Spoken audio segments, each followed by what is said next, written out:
And therefore, this afternoon, we want to thank and commend the social and activists that was with us here today, that marched with us here today. Ravi Ramdev, we want to show our appreciation. In words, we want to show our appreciation. The political leader of the movement for social justice and a trade unionist, Comrade David Abdullah, we want to show our appreciation. We want to recognize what I call the names of the various unions. By acclamation, we want to get recognition for them. Aviation, Communication and Allied Workers Union, ACAWO. Banking, Insurance and General Workers Union, BIGWO.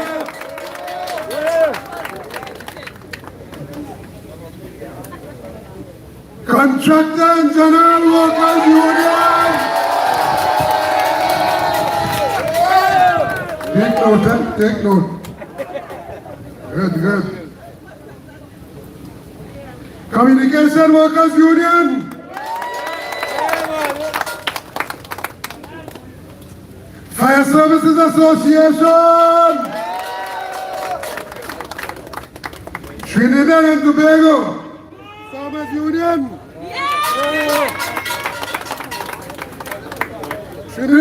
Trinidad and Tobago. Postal Workers Union.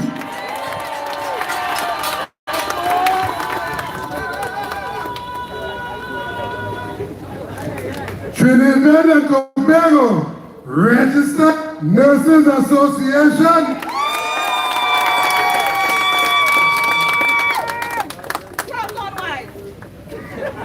Trinidad and Tobago Unified Teachers Association.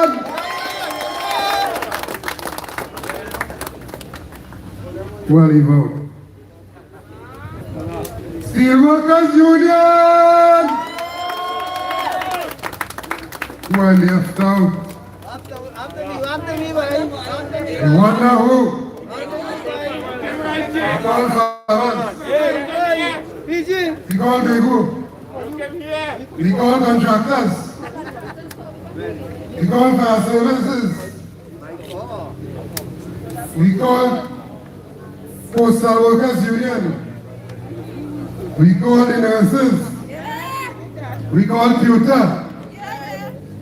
But we now want to call the Office Workers Trade Union!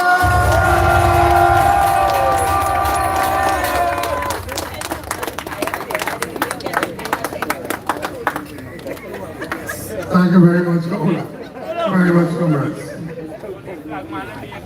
I want to thank comrades for what was a very powerful and effective showing as we recognize May Day 2022 this year. May Day, which rally will be celebrated tomorrow throughout the world. But that because we recognize and appreciate that our Muslim brothers and sisters, the Muslim community, would be celebrating Eid al-Fitr for the next couple of days, we thought it necessary to bring forward our recognition of May Day 2022 to today, Saturday the 30th of April. JTUM took that decision. I also want to say here this afternoon, comrades, that our country is in deep crisis. That the Trinidad and Tobago that we know, that the Trinidad and Tobago that we deserve, is not the Trinidad and Tobago that we are experiencing today. That you continue to have runaway crime, unabated murders by the sevens now, over 24 hours. Robberies continues. Abduction, home invasion continues. All of those things continue. While the police, some of them, the police, some of the police officers, the top ones, are taking dictates from the politicians. Indeed, they're taking dictates from the PNM government. And that they will use every avenue to spy on you, the citizens. That is a true thing. Use all of the technology to spy on innocent, law-abiding citizens while the criminals go free. So you have jailbreaks taking place, and you may have had more than 2 in recent times. How they don't do that? Abductions, all of those things are coordinated through the use of the cell phone. But instead of spying on the criminals, instead of spying on the corrupt politicians, instead of spying on the corrupt business leaders, they choose to spy on trade union leaders. They choose to spy on what JTUM saying. And so once you start to talk on your phone, you could hardly hear. And the next thing you have to ask the person who you are speaking with, you could hear, you could hear, you could hear. Because them fellas in government spying on you. And so, I want to say this afternoon, don't put on your Pegasus. Don't put on your spyware. Don't put on your fancy equipment to listen to what we have to say. Because what we say privately is what we can say publicly. That you are a corrupt government, we say it privately, we say it publicly. That Rowley government is the most corrupt PNM government ever, we say it privately, we can say it publicly. That employers, the 1%, they want all of the citizens to carry the burden of adjustment, and government support that. I say that on the phone, I say it publicly. So you don't want no spyware to say or to find out what Roget saying, what the WTU saying, what JTUM saying, what the trade union movement saying. We saying it publicly. That the government has failed to manage the economy of Trinidad and Tobago. That this economy has collapsed, in case you didn't notice. And the effect of the collapse is more burden to the ordinary people in this country. And so when they take economic decisions, when they take these decisions at the level of the cabinet and make these announcements, it is not just announcements in abstract. It is announcements that they are making that will affect the very quality of lives that we have. Ask yourself the question, comrades, Trinidad and Tobago. Do you enjoy a better standard of living today than 5 or 7 years ago? Do you enjoy the same our standard of living that you had since them come into power? Yes, yes. And do you enjoy a far worse standard of living since they come into power? Yes. The answer has to be yes. I want a louder yes than that. Yes. That they have sat idly by and supported the sending home. Don't make no mistake about it. They support it. They support the sending home of thousands and thousands and thousands of workers. And it is as though the mandate that they got was to send people home. As they had a mandate to ensure that your quality of life is preserved and improved. They worsened it, and they continue to send people home. So you have workers across this economy today are without a job. You have workers across the economy without an increase for what? 3, 6, 9, as much as 12 years, and as if they don't care. But then you have in the same economy, comrades, in the same economy where thousands went home and more going, in the same economy where they have not given an increase, in the same economy where they don't care, here's what you have happening. They themselves have increased their remuneration package. Yes. They themselves are feathering their nest in government and be preparing it in some corrupt way to continue to enjoy the perks and the fruits after they leave office. So they setting themselves up to enjoy it. And in this place, in this God-given country, Trinidad and Tobago, where people are suffering daily, you have what? the banks continue to extract hundreds of millions of dollars in profits. And the comrade was correct in his announcement throughout the streets when we marched. Scotiabank, Republic Bank, and the other one that they sold out to that come back here, RBC, Royal Bank of Canada. Hundreds of millions of dollars. And then you have what? Agostini. Then you have Ancel, and then you have Massey and Massey Stores. And then you have the one that makes the bitters, Angostura. All of them, and all of them, comrades, represent what we describe correctly as 1%. You see, while we continue to suffer, they continue to prosper. And as they prosper, it is as though those people in government don't care. So here's what they do. They cannot, would not, and they did not fix or control the prices of food and services. Poor people have to pay for that. And in case comrades didn't realize, we might be going about our daily lives day to day and miss it sometimes. That some people really live day to day. You know? Some people depend on a little day work to put food on the table tonight or to put food on the table for tomorrow. Some people today or tonight may not have anything on their table today. That is the type of Trinidad and Tobago that we are experiencing under this wicked PNM government. And let me tell you something. My turn at speaking whenever I get an opportunity is not to talk about any past government, you know, because the country took a decision that they would have removed whosoever was in charge and give them the job. And if they are not doing the job properly, my turn is not to talk about who gone. My turn is to talk about who giving us pressure today. And who giving us pressure today is Keith Christopher Rowley and the People's National Movement. And as I talk about the PNM, let me remind you, this is not the PNM for the PNM supporters who are hearing me today.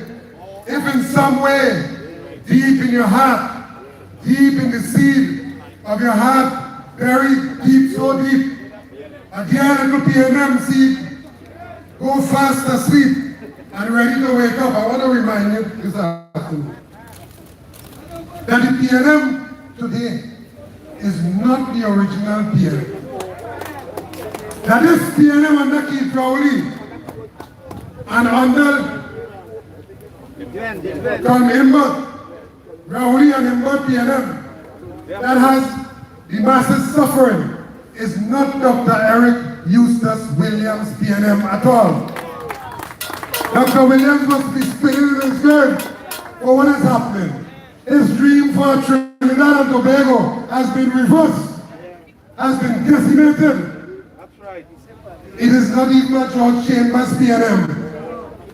The man who coined discipline, tolerance, and production.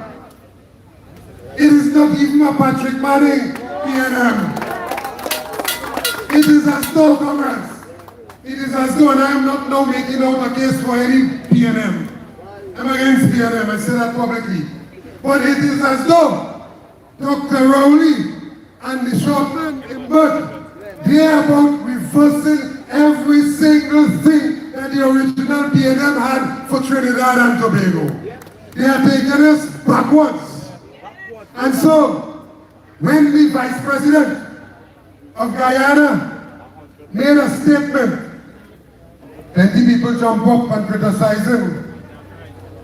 And the OWTU and the Joint Trade Union Movement, if there's one thing we know we are known for, is our fearless independence and calling it as we see it. And therefore, we are not afraid of contradiction. We are not afraid of condemnation. We are not only not afraid of contradiction and condemnation, we are not afraid of even confrontation. So to be patriotic, we first have to tell the truth. We first have to state it as we see it. And therefore the portrait of Trinidad has been rewritten by Keith Christopher Rowley and Tom Imbert. And so this afternoon, before I say anything else, I want to say, I agree with the Vice President of Guyana. Not 100%, not 200%, not 300%, but for the state of this country that Rowley and Imbert has it in, I agree fully that Trinidad and Tobago is not only falling apart, it has fallen apart already. And I want you to clap for that, because you could end up in a pothole and the police going to have to launch a search to find you. The roads are so deplorable. The hospitals are so deplorable. The state of our economy is at its worst. And all of us have to pay for those bad decisions. There's no hope for our young people in Trinidad and Tobago. So they have to scramble for what? For CPAP work, 3 months contract, OJT, and be exploited in OJT, and what? In the gambling casinos and so on. And what they call the members club. And they have the KFCs, the fast food, the pizza, Burger Boys, the 1% establishment, and selling water on the side of the road. And let me tell you, what I've seen recently, young people, but more precisely, female, women, selling donuts. Now it's not that that is a bad thing, you know, because that's an honest living. But that does not attract the type of sustenance to sustain a family and build a society. That does not provide hope. And the way this place is being run is not that you know suffering today, but tomorrow I'll have a better day. Because I can see down on the horizon, jobs are going to be created. A better Trinidad and Tobago. So my sacrifice will redound to benefits for my children and their children. That is not the case in Trinidad and Tobago today. In this falling apart Trinidad and Tobago. Rowley and Imbert are satisfied for our people, comrades.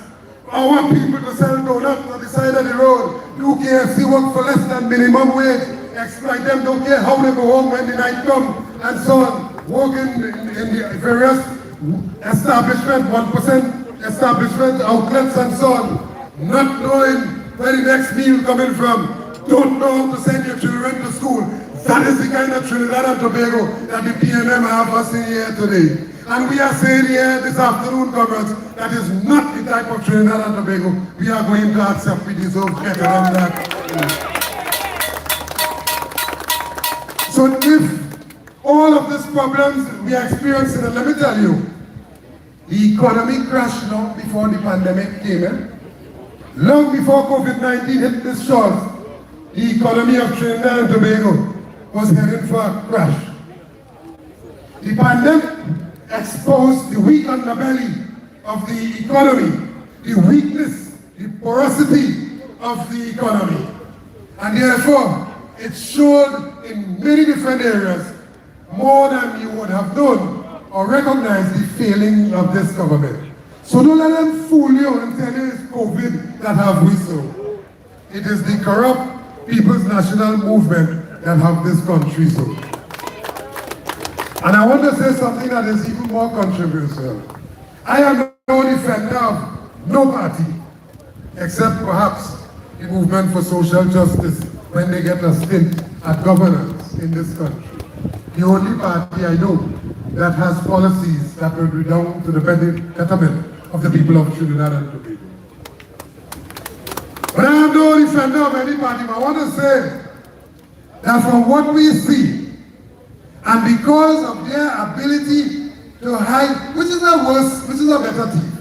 A thief who thiefing and you're seeing that they're thiefing, or a thief who could trick you and hide the fact that they're thiefing? A thief who could thief from you sophisticated. Who is the worst thief? Who walk around?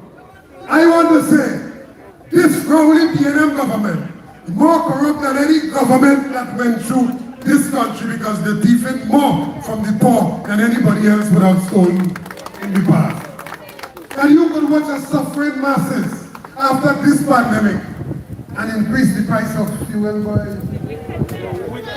How wicked can these people get?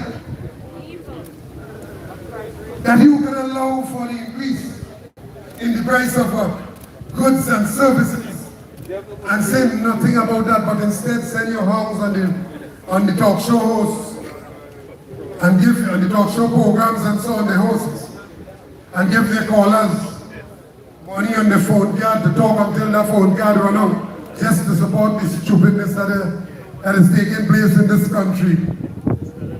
And all of these thousands and thousands of workers gone home.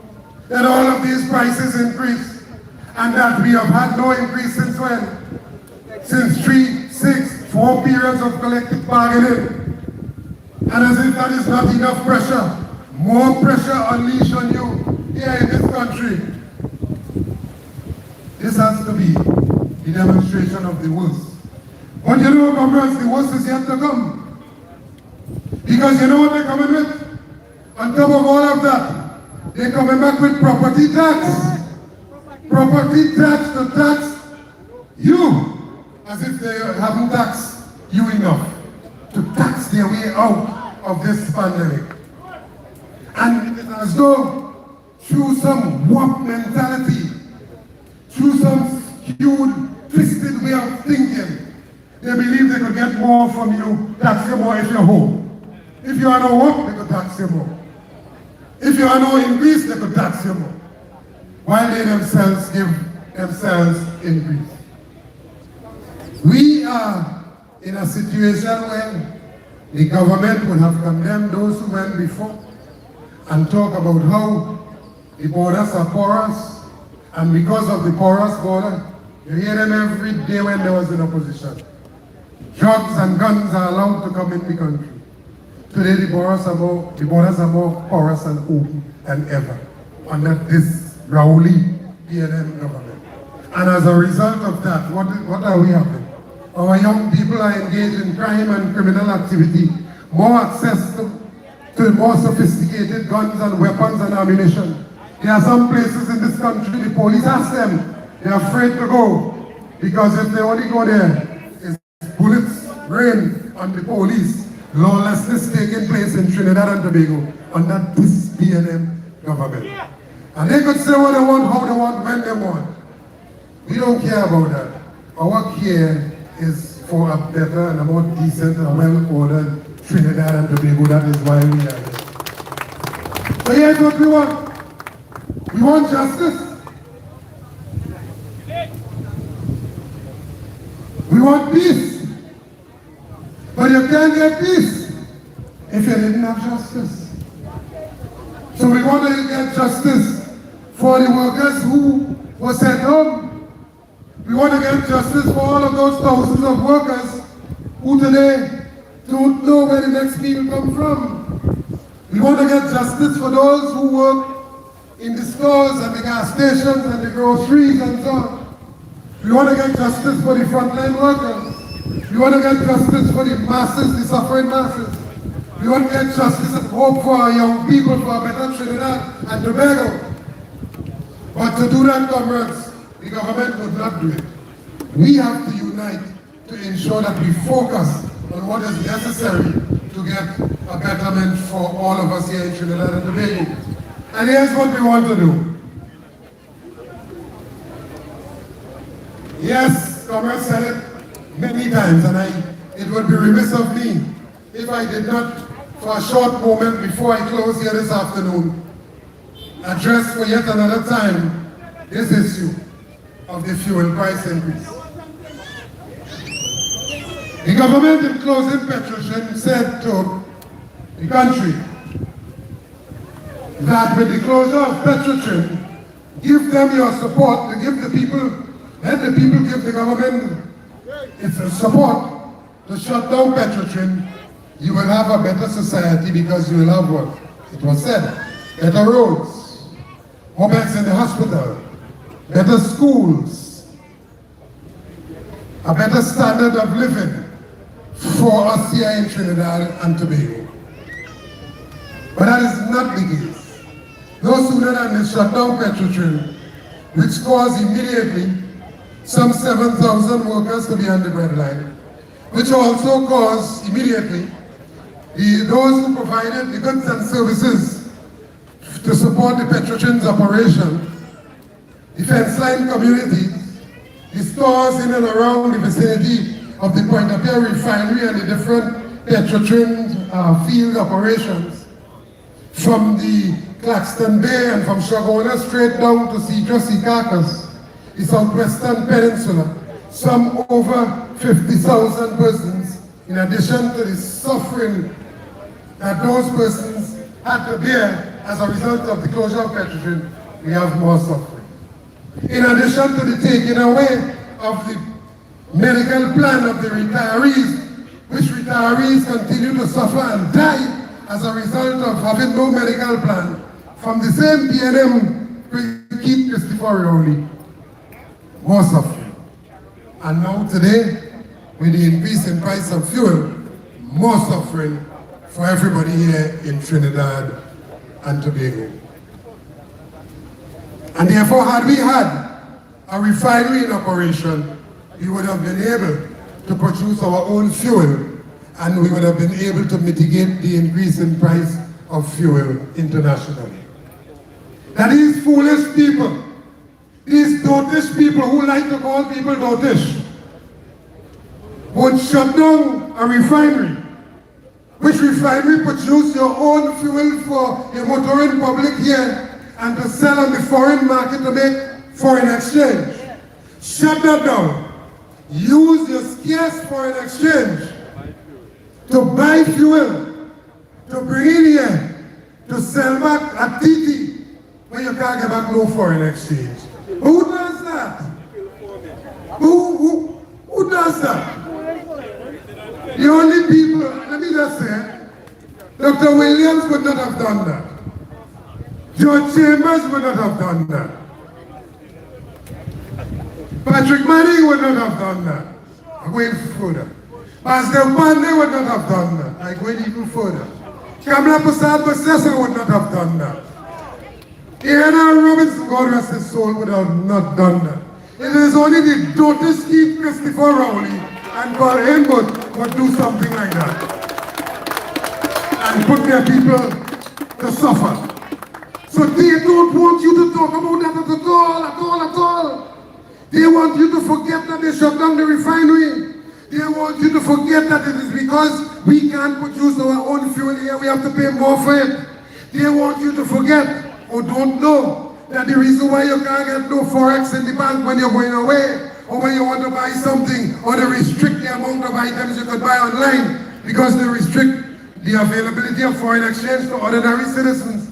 The reason for that, they don't want you to know, is because of how they manage the economy, and by virtue of the fact that the country is earning less foreign exchange. Less for you, but guess what? While they tell you, they put restrictions and limitations on how much you could get. The bank will watch you in your face, which the same bank take your money. Do you know if you put in US in the bank, in a US account today, you can't go out tomorrow and get it back? You have to wait some 3 days, get them notice to get your money, you know, your hard US currency. Yeah, we need to advise. We have, especially orderly police senior. Yeah. So they don't want you to know that the reason why you have limited access, so you're getting limited forex, is as a result of how they mismanage the economy. They don't want you to know that. And as they don't want you to know that, the 1% have all the access to all of the foreign exchange. And they buy cheap outside and come here and sell you there and put more pressure on you here in Trinidad and Tobago. I want to stamp it here this afternoon, couples. That if we had today, that if when we drive through Point of View at the roundabout and the highway, all of those stacks and all of those plants were in operation. The cat cracker, the different topping operations, producing kerosene, diesel, jet fuel, super gasoline, regular gasoline, premium gasoline. If we had the refinery in operation, you would not have had to pay more for fuel here in Trinidad and Tobago. It's a direct result of that. So the model they have in place, it's unsustainable. But here's what happened.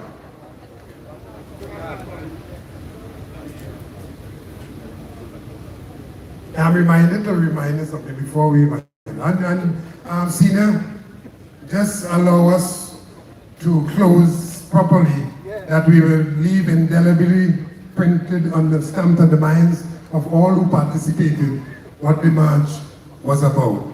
And at the same time, we have to thank you in the end, and I want to create a little space to thank you because you were really of good assistance. The police was really of good assistance.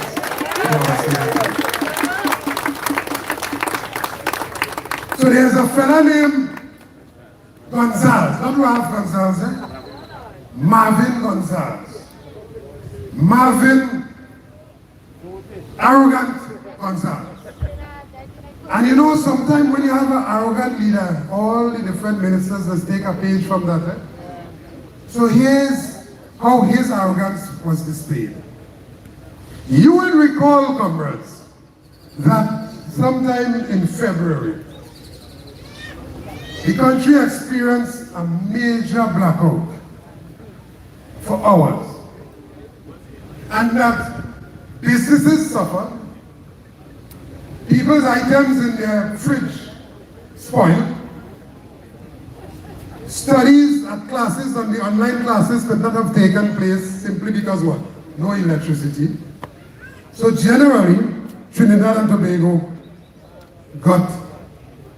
felt the brunt of the pressure, shut down as a result of that. The OWTU would have done its research and its own investigation. And we would have been afforded an opportunity to participate in an inquiry to tell our side of the story. And in telling our side of the story to that committee, remember they appointed a committee, cabinet appointed committee, to investigate the reasons why we had this national shutdown. And in participating, that's the OWTU, in participating in that investigation committee, making our contribution, among many other faults we found the source and communicated the source of the shutdown, what caused the country to shut down. We told them. We told them that it was a result of a tree falling on the power lines, and those power lines, they did not sever or burst, but because they bounced into one another, the electrical field of one another, it immediately shut down the main generating facility, that is TGU, and consequently, step by step, it pulled down the grid, the national grid. Simply put. But we also told them that the tree that caused that, the tree didn't walk over and fall on the line. The tree was not moving, Sarge. No, Sarge, the tree is moving. No. That the lines didn't walk and come in the pathway of the tree. No.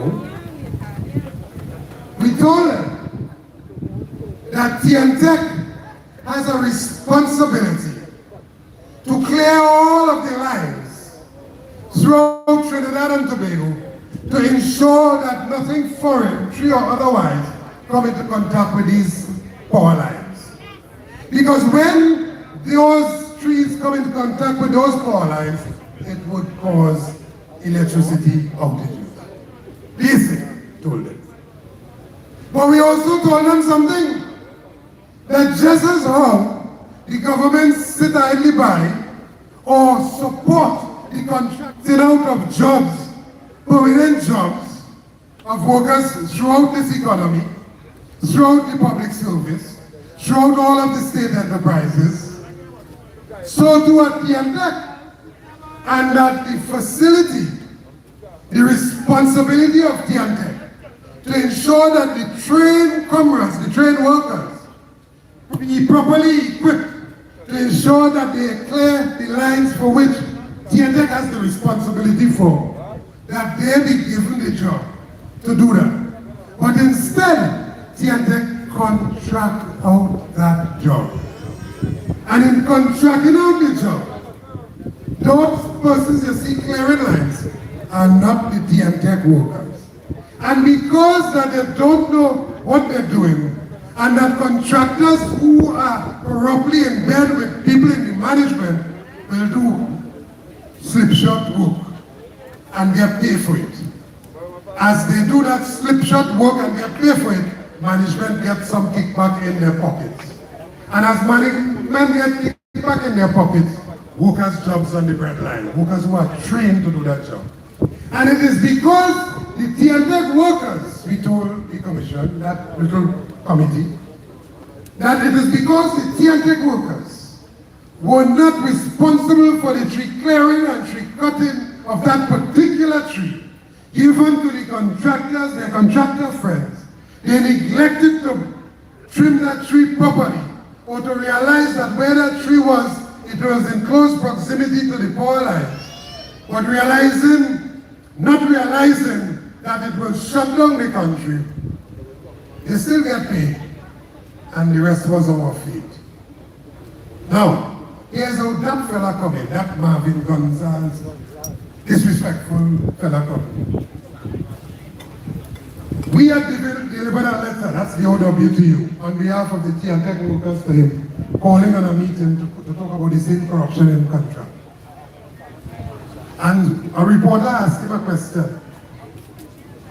And I'm not now quoting, I'm paraphrasing. Minister Gonzal, the trade union said that it was a tree that caused the national shutdown.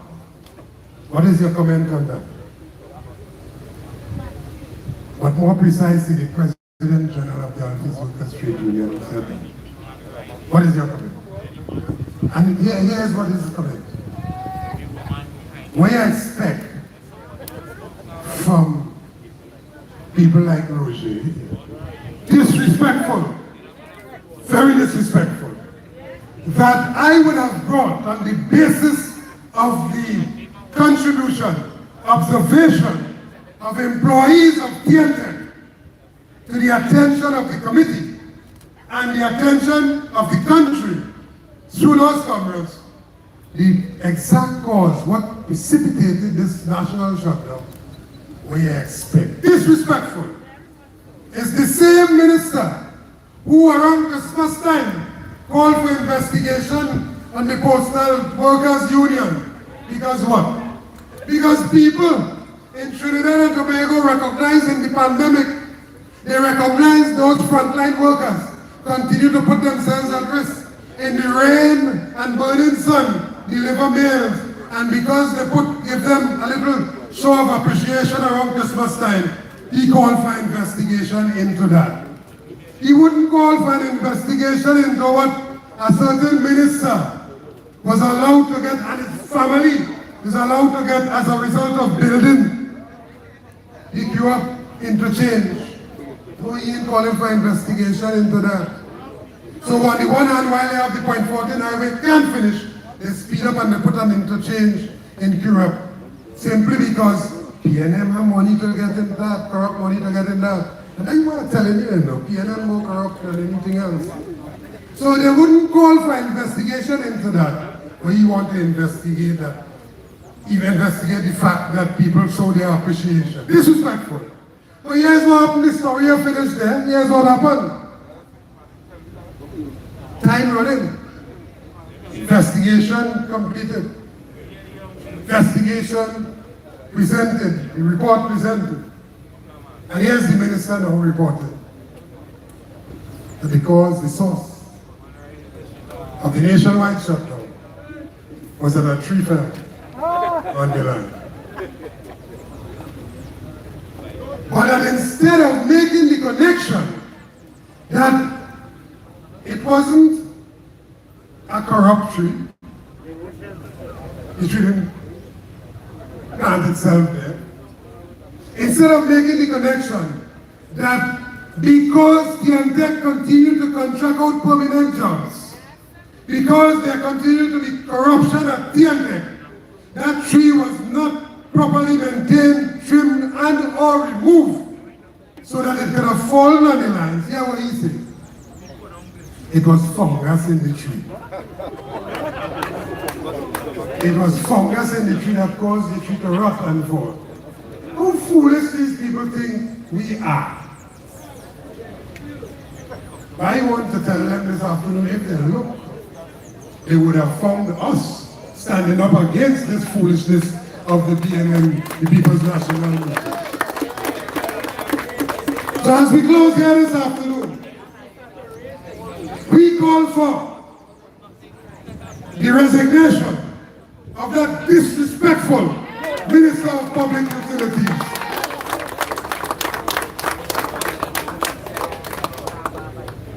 Are we not afraid to do that, Marvin Gonzalez? Not afraid to do that. We did it before and people left, and we're going to have to do it again and again and again until we get it right. So by our actions today, we want to make a few demands. And those demands are going to be reinforced and repeated on June 19th in Faisalabad. But we're putting it out from now. That the banks and all the multinationals, all of big business, the 1% continue to prosper. Outside the pandemic, inside the pandemic, after the pandemic. And poor people continue to see and experience problems, pressure, more burden on their shoulders. We today call for the settlement, the immediate settlement of all negotiations that are outside. You can't have all of these increases. On top of that increased fuel, electricity increased to come, water increased to come, and then we still at the same rates 2013 and before that. Increase in our salaries for all of the workers. For those workers who are at the lowest ebb of the economic ladder in this country, the minimum wages earners, the gas station workers, the grocery workers, the workers in the stores, the workers in the hardware, the CPAP workers, all of those workers who work on a day-to-day basis, we call for an increase in the minimum wage. Indeed, today we call for a living wage, a proper living wage for those workers, a decent living wage, so that they can put food on their table, and that all of us can enjoy equity in this society of us here, of ours here in Trinidad and Tobago. We call for this afternoon. On the basis of putting feet on the street, we call for the reversal of that unfair, unjust fuel price hike. We call for the removal. I don't feel because they don't put it in place, they can't take it out. We call for the removal of that unfair, unjust, and wicked price increase in fuel that will only bring burden and pressure on the shoulders and backs of an already burdened population. And here's the one here now, that causing controversy. We're not waiting until 65 for those who are entitled to NIS at 60. We're not waiting. You pay for it, you qualify for it. When you reach 60, get your NIS, make sure you get your NIS. We're not doing that. So we're not making up for the corruption that what they did with the National Insurance Funds. We're not going to make up for that. We pay our money, and when the time comes, we demand our NIS benefit. That's foolishness. But here's the bigger one that causing problems, and the comrade would have mentioned it in our discourse while we are in the streets. You remember a fella called Keith Christopher Rowley, when we come to the street, and we'll never forget that fella. You remember him saying, my money don't sleep out. My money don't sleep out. And I want my money now. Yeah, you remember that? I want you to not forget that. You're all, yeah, my money don't sleep out. And I want my money now. I want my money. And so he said, that is how he said, yeah, don't forget it, don't forget it. Go research it. I want my money. That's how he said. In the most arrogant, disrespectful style. My money don't sleep out. But Trinidad and Tobago, the suffering masses, all of you whose money sleeping out since 2013, your money ought to wake up. You ought to wake up. Right? Your money can't continue to sleep out. We want our money. Our money don't sleep out. Here's the big one. You remember him saying also, in an interview, when I think it was CNC3, one of those boys, with someone of the hosts who support them. Yeah. You remember him saying, you recall, and listen, it's very deep, and don't forget that, because it goes to the root of what is happening in this country now. He said that closing the gap between the rich and the poor is just a cliche. He don't believe in that. He don't believe that the standard of living, I understand what he said to me, that he don't believe in the standard of living of the poor should raise so that they can live a respectful and dignified life in this Trinidad and Tobago society for which they have contributed, for which their forefathers, their parents have contributed. He believes in that. He believes in what? That the rich should get richer. And that somehow something will fall down on the poor. And they will take care of the poor. I am not sure which economic school or which justice school he went to. I am not sure that by his utterances on that issue and by his statement and silence on other issues, that he is a staunch supporter of the rich and the 1% in this country. So you have a prime minister who supports the rich and the 1%. And don't mind when they come to you telling you all of that foolishness, you know. They support the rich getting richer and the ever widening of the gap between the haves and the have-nots. This is a battle. This is a war between those who have and those who don't have. This is a battle where those who have want to have more at the expense of those who have very little or none. And that they should always have nothing and come begging for a little piece of crumbs, and that they should subject themselves to exploitations and the vagaries of whatever the rich or the 1% say. But the time for that to come, to stop, has come. Here's what we want to say. You heard them talking about Wendy last week, when our comrade, the leader of the movement for social justice, would have correctly stated that what has to happen now to bring some equity, to bring back some semblance of peopleness in this country, to take care of the poor and the downtrodden, to not increase the price of fuel. And because this economy is badly managed, because the energy part of the economy is in shambles, he called for, and today we want to endorse that call and support that call here in Harris Promenade in San Fernando.